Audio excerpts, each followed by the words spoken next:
Hi bloomers, it's been a while since I've done one of these, so I thought it's a beautiful day and I would take you all with me into my garden to have a real talk about twin flames. I want to say welcome to all my new subscribers and welcome back to the usual suspects. For the ones who don't know me, my name is Anna. I am a medium and a spiritual translator, and I've been doing deep progressive healing work with twin flames for the last 2 years. The way I work with spirit is that I define myself as a truth seeker. So I always ask for the truth. I always ask for clarity, no matter how hard it is for me to understand it, how hard it is for me to integrate it, and how extremely hard it is for me sometimes to share it with other people. Obviously, we all experience a lot of judgment, self-judgment along this journey, but we also experience a lot of shame, a lot of limiting beliefs. And over the last 2 years that I've been doing this work, I have seen so many different scenarios throughout the hundreds of sessions that I had with people and other interactions that I had with twin flames online through all my social media platforms. And it's been one hell of a journey, let me tell you, because I am doing this work with all of you, but I am doing my own internal work as well as I walk with all of you. As I always say, I'm not ahead of anyone, I'm not behind anyone, I walk right by your side. I experience the same waves of energies that you do, but I always try to dive deep and try to understand what it is that is happening to all of us and what the purpose is, right? I have been going through a major shift over the last year, if I have to be honest. I had a session with someone last year, and the channeled messages that her guides had for her truly touched me, and they put me on a completely different path than I was before. They were talking about advanced forgiveness, and that was my first brush with the concept of advanced forgiveness. But it was really hard for me to bring those messages to her, because I had to tell her that everything that was happening with her didn't really happen, right? So if you're familiar with the concept of oneness and all of us being together in unity, then you will understand there is no separation, and therefore there's no action, and therefore there's no pain, and therefore there's no forgiveness to be had, right? So all of those conflicts happen in the mind, all of the suffering happens in the mind, all of the pain happens in the mind. In physicality, it doesn't happen. It's just a really strong discord between our expectations and our assumptions, and the fact that we need to look at our reality and see that things are not happening the way we envision them to be. And this is a hard journey to step into, because not only you need to forgive others, you also need to forgive yourself. But what I found for me is that I had to forgive my guides, and I had to forgive God as well, and I had to ask for forgiveness back, because at some point you're going to feel frustrated, you're going to feel like you're imagining things, you're going to feel like you're being led in the wrong direction, and that things are not happening for you, right? I've been talking about unions because most of my clients throughout the 2 years, they came into either union with their counterparts, as in their twin flames, and some of them actually found deeper connections with other counterparts in their lives that turned out to be life partnerships. So I really had to adapt the way I thought things were, and I'm still in the process of finding my new beliefs. I do not resonate with my old beliefs. I watch my old videos and I go like, I don't recognize myself in those beliefs. I don't recognize myself in what I used to hold as to be the truth for me. And the way spirit works with all of us is like we're children, and they constantly explain things to us. As we grow up in our spiritual journey, they start to explain things a little bit deeper, a little bit clearer, right? But we're growing with spirit, and spirit is growing with us as well. So it is important to maintain that connection and to maintain that door to communication open every day as they start to reveal more things, right? So there's nothing that is ever hidden from us. It's just that we grow up in our understanding of our own spirituality, and then spirit grows up with us and starts to explain things differently, right? For me, the concept of union was never physical union. For me, the concept of union was always you being at peace with yourself, being at peace with God, being at peace with where you are.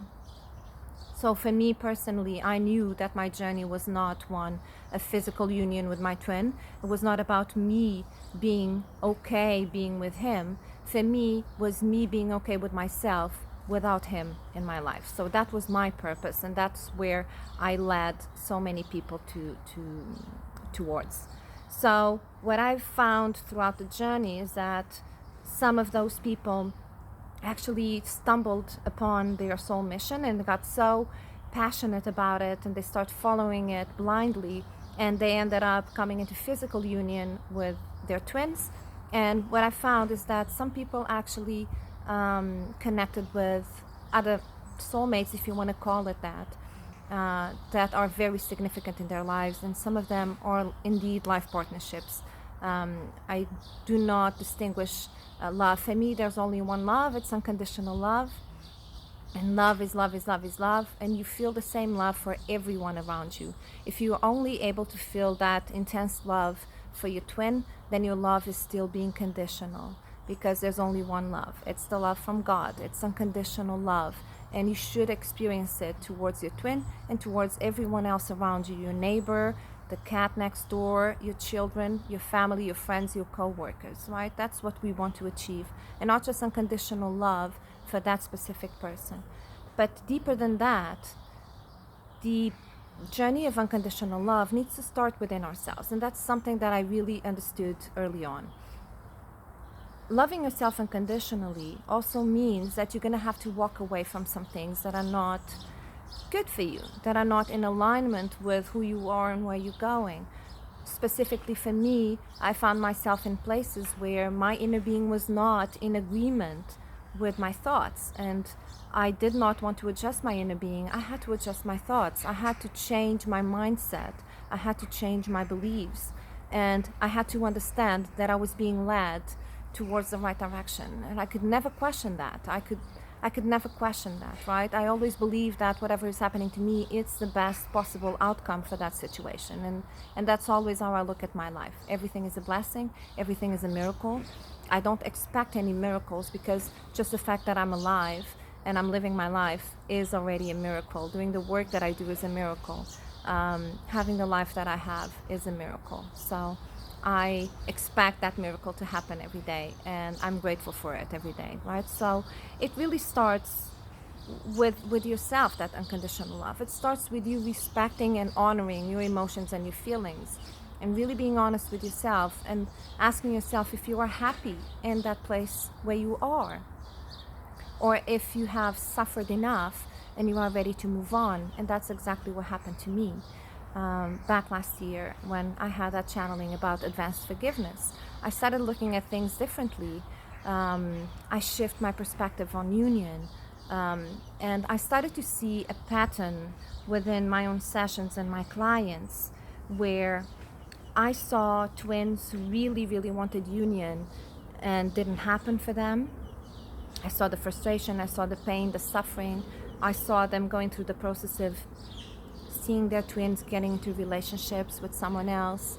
I saw twins completely detaching from the twin flame journey and meeting other people and moving countries, starting new jobs, starting their own soul mission, and really starting to enjoy life fully, because they didn't miss their twins anymore. They overcame the suffering and the pain that we experienced during this journey, and they just moved on with their lives, which is a beautiful thing to see.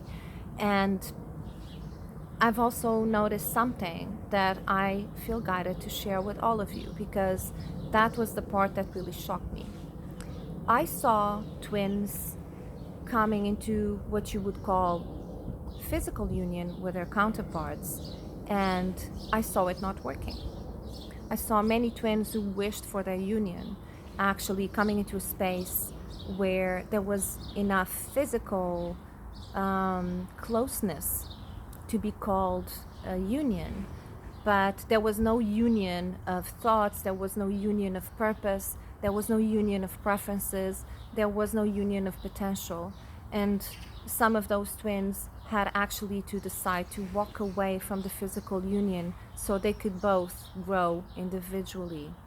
I had a specific case of a client who was in what you call, again, physical union with her twin, and she got to a point where she understood that being with her twin physically was actually crossing the boundaries of her own self-respect and her own self-love and self-care. She had to make an option because she knew that she couldn't save him from where he was, and she knew that she was losing herself through the process of saving him. And it was really hard for her, but she had to walk away from that and find her own freedom through that distance, right? So I've seen hundreds of cases, all of them different, but there are certain patterns that are coming together in a way that started to make sense to me. So I guess what I'm trying to say here today is a message to all of you who are wondering, what about my union? I get a lot of messages like that. What about my union? Everyone is coming to union. Anna, you're talking about unions. Where is my union? And I want to tell you that personally, my process of separation was the most beautiful and liberating experience that I've ever had in my life. And I have achieved a point where I no longer miss my twin. I felt his presence everywhere, but I stopped missing him. I didn't miss the physicality of things because the love was there, but the love that was there was within myself, and the love that was within myself I've experienced with other people as well. I experience unconditional love and that high vibe of the divine in my work every day. I don't necessarily need that person in my life to remind me of what unconditional love is.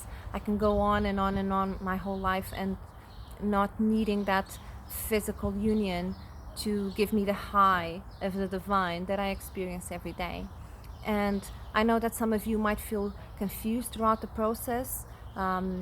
We've heard that unions were going to happen last year. We heard that unions are going to happen this year. I heard that unions are going to happen next year.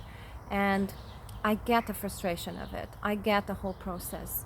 What I do with a lot of my clients is just to allow them to step into a place of inner peace during the separation period so they can find that unconditional love everywhere and anywhere they go.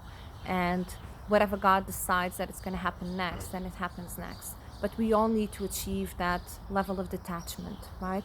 We all need to adjust our beliefs as well, because what I found is so many patterns of codependency and deep levels of attachment throughout the twin flame journey, right?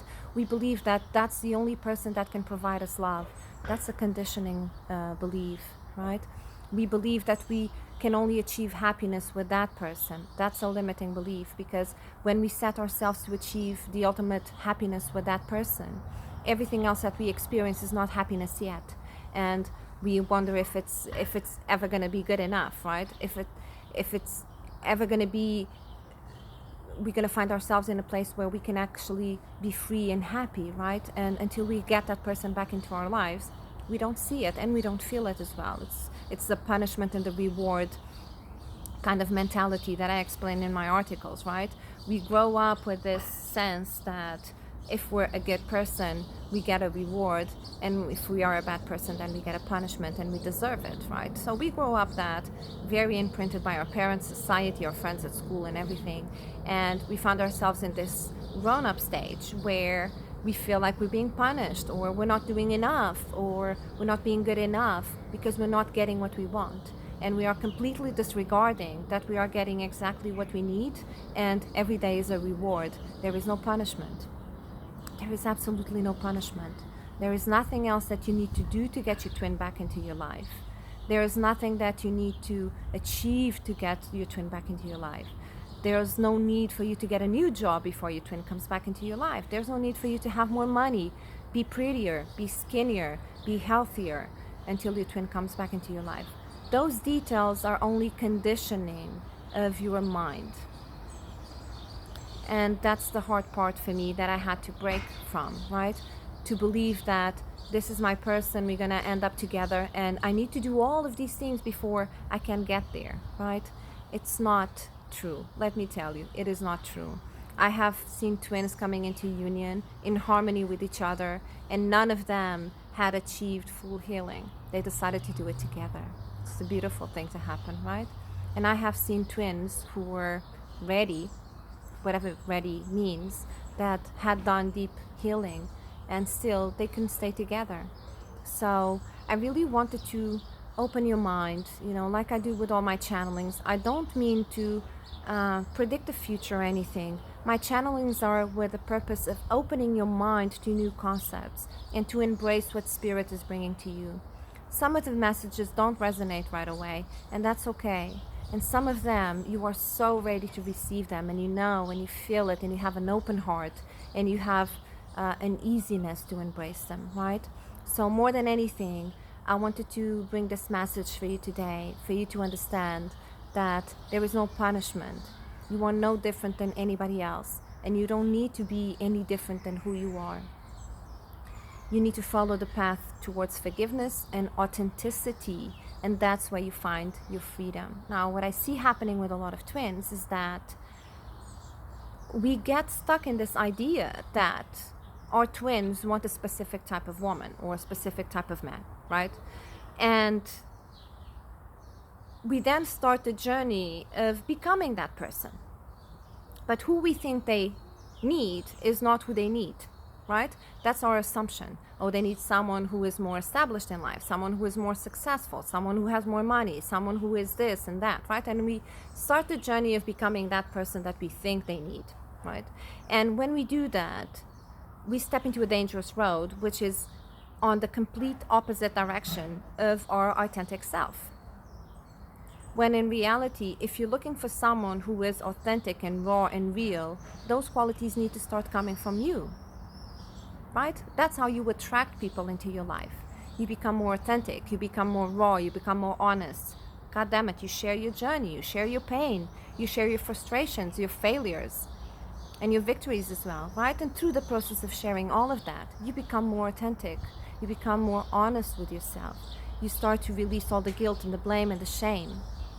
And when you feel comfortable within yourself to embrace who you are without any shame, then you are ready for a meaningful relationship in your life and for a deep connection in your life.